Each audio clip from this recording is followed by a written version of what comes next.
Hi, guys, and welcome back to The Plot Genie. What do readers love more than a swoony romance? One with billions of reasons to fall in love. Billionaire romance is one of the top-selling evergreen subgenres in the romance world, but not every book with a rich guy in a suit is going to sell. Today, I'm breaking down what makes a billionaire romance bingeable, marketable, and totally addictive. I'm so excited. So, if you don't know who I am, hi, I'm Heather, and it's such a pleasure to meet you and get to hang out with you today. I help authors write books readers devour. If you're thinking of writing a billionaire romance or you've written one but it's not selling, this video will walk you through the tropes, the hooks, the emotional arcs, and story structure that make this subgenre a consistent six-figure income stream for indie authors, including some of my clients. So, the first step is we have to know why billionaire romance sells. For one, let's get into the psychology. Why are billionaire heroes so addictive? For one, escapism, glamour, wealth, private jets, five-star drama, you know it. Power dynamics. He controls everything except or including her.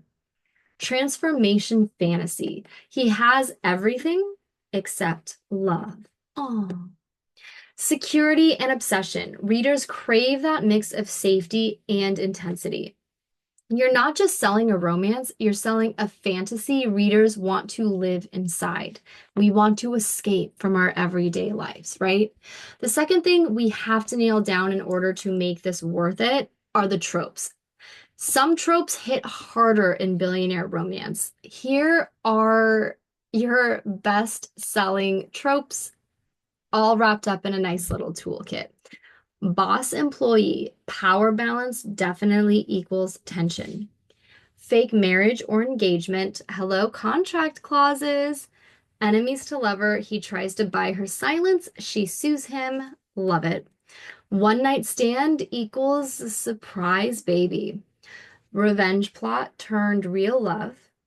Forced proximity, like private island, a penthouse, a PR scandal, and he falls first and hard. Layering tropes is definitely more marketability. Think fake fiance plus grumpy sunshine plus tabloid scandal, and you have probably got a winner. So the third step is the actual billionaire hero formula. So the billionaire hero needs three things. He needs power. He owns the company, the plane, the building, but not her heart. He needs a wound, emotional baggage, betrayal, pressure, guilt, that sort of thing, and obsession. He's ruthless, but she's his soft spot. Here are a couple of bonus tips because I always love bonuses. Make him competent. Please do not make him an idiot. Readers love a man who gets things done.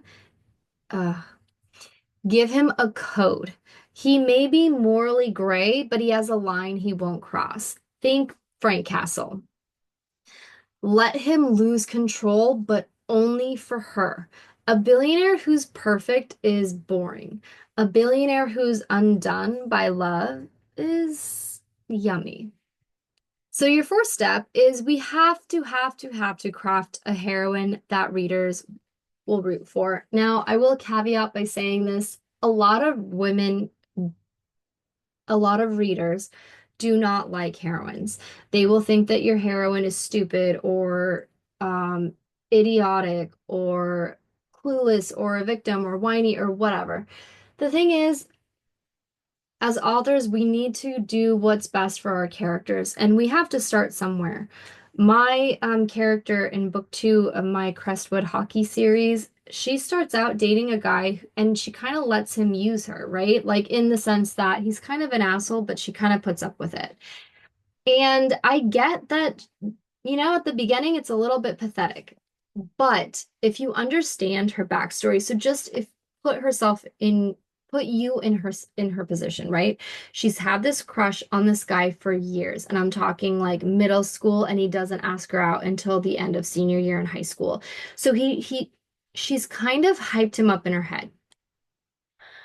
On top of that, there is a power imbalance. He is comes from a much more affluent family and she does not. So she's trying to fit into this world in order to make sure that she doesn't mess things up because she doesn't want to embarrass him. She doesn't think she's good enough for him. And he doesn't treat her badly. It's just that he doesn't prioritize her, right? And so I feel like sometimes we're really hard on girls, but I think we've all been there. And especially since it's not like they've been together for 3 years, they've been dating for a few months. And I think that anyone who's been in a serious relationship, those first few months, you kind of let a lot of things slide if they're not red flags for you, right? Like if the guy is kind of if he flakes out on a date because he was too busy watching his nephew play baseball and he lost track of time, you're probably not going to start a fight over it. You're going to let things go. Now, if you've been married for 10 years and that happens, you're very much entitled to give your husband shit about it. But I'm just saying, like, I think that we can all agree that we've all been in a position where, things aren't going as planned. Like, they don't always go as planned. And you kind of really like the guy and you're willing to overlook a lot of it, overlook a lot of his flaws. So before we get into this whole thing with your heroine, just know that no matter what you do, some readers are not going to like her, but that is okay. She needs to start somewhere. She should not start perfect. We want to see how she grows throughout the novel, right? And that is what I did with the book. And it took my heroine's boyfriend's older brother to point out a lot of this stuff. And that is how she grows through that. So it was a little bit of a forbidden because me, that's what I love to write.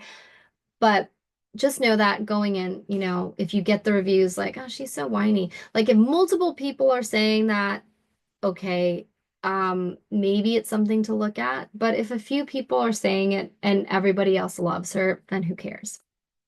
Okay, so how do we design a heroine readers are going to want to root for? She doesn't need to be rich.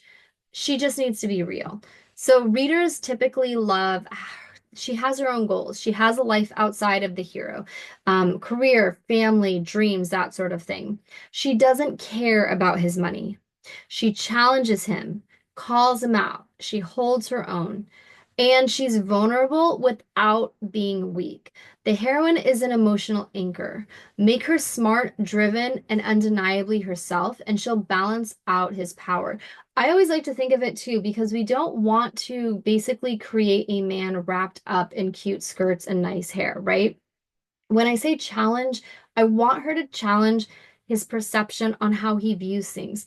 She should be a little softer, or maybe she does things differently than him. I really, really lean into the masculine and the feminine, right? I don't want two leads who are too feminine, and I don't want two leads who are too masculine. I really need a balance, and I think readers can really appreciate the balance.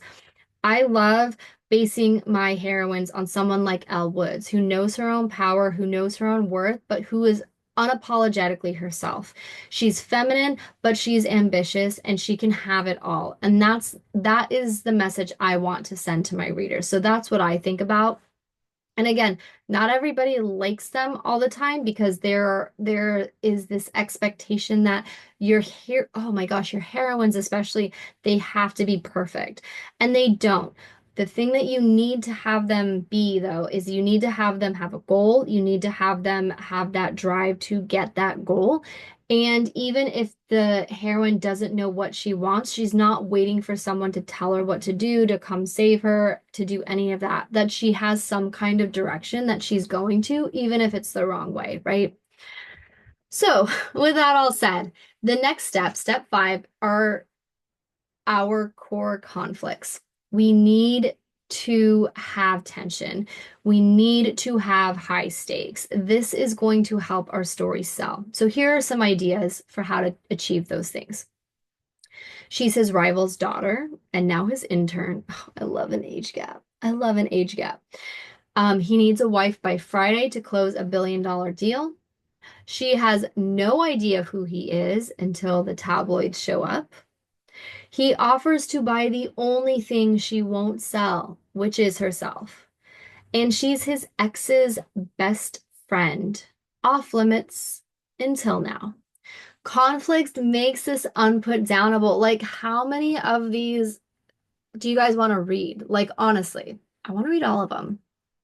Don't just give them chemistry, give them consequences. Step six, we got to go to step six, the emotional arc. This isn't just about money, it's about transformation.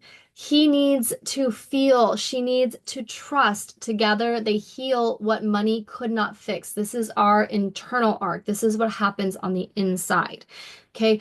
You can have all the fun island trips and the penthouse and the shopping sprees, but we need the emotions to balance it out too, or else, again, it's just, oh, it's a rich guy who buys stuff. That's great. So some key moments that you guys should hit when you're writing your billionaire romance, he loses control either emotionally or physically. One of the things that I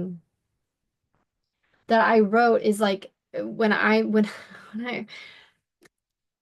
it it's just if you're writing someone brooding, if you're writing someone stoic who's so in control, and billionaires have a tendency to be in control, right?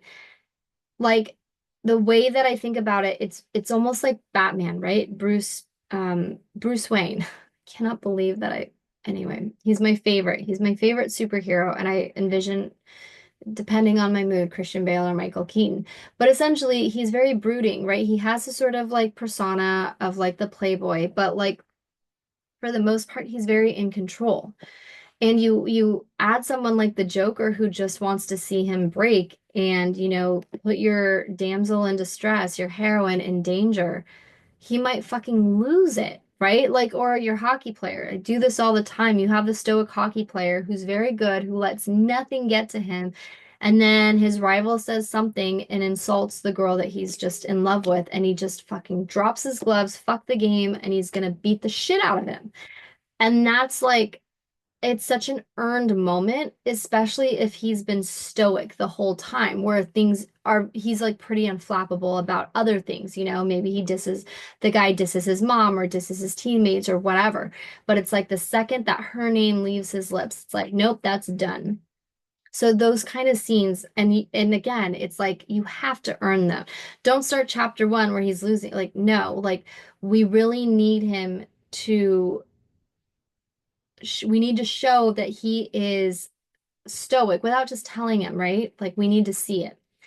Anyway, another key moment is she walks away when it counts. So potentially she's tempted by more money if it's a fake relationship, or like just when everything is going well, like she finds out the truth, like maybe he's doing this to get back to an ex because he was thinking that he would win her back, or just something. That's when she walks away. And she needs to walk away because that will show, and remember, we're all about showing. That will show that she is not in it for the money. And then he earns her back. He does not buy her back. And that's another thing that's really, really important. So the romance, again, I'm going to say this word, it needs to feel earned. You have to make them fight for it, and you have to make them change for it. We need to see that that transformation. And step seven, selling it. So if you want your billionaire books to actually sell, you have to have a compelling trope forward title. So The Billionaire Secret Baby or Married to My Boss's Boss or whatever, right? A cover that screams luxury and intensity. Think black suits, gold foil, cityscapes, intense gazes, right? We're not going to smile unless this is like a billionaire rom-com, and a blurb that really, really hits hard on the stakes and the tropes. We need a good balance of both. So I signed a contract to be his wife for 90 days. I didn't expect to fall in love or get pregnant. Dun, dun, dun. So the last thing, just write in a series. Billionaires sell better in batches, and let's have some hot brother billionaires who have all started their own companies, okay? Why not? More to love. So, if you want to write a billionaire romance that actually sells, focus on the fantasy, the tropes, the power dynamics, and deep emotional arcs. And remember, money isn't the story, love is. But we have to build our world around that luxury. So comment below, what is your favorite billionaire trope? And if you are interested, I have a completely free resource called Plot Like a Pro. This is geared towards you. What's your process? What's your genre? What's going to work for you? You can sign up for it below, and it's really going to help you with the structure of however you like to plot. Whether you're a pantser, whether you like detailed plots, you can download that. And if you are looking for some plug and play stuff, if you look at my store, which is linked below, I have a bunch of billionaire outline templates. I have essential scene guides for billionaire romance. Just these are things that can either help inspire you, or if you don't really want to think about it and you just want to start writing, but you need a structure, you need a framework, that's all in there as well. I really, really hope this video was helpful. Please subscribe for weekly videos on writing and selling binge-worthy stories. Thank you so much for hanging out with me today, guys. It was wonderful. I really, again, I hope that this helped you in some way, and I will talk to you soon. All right, take care.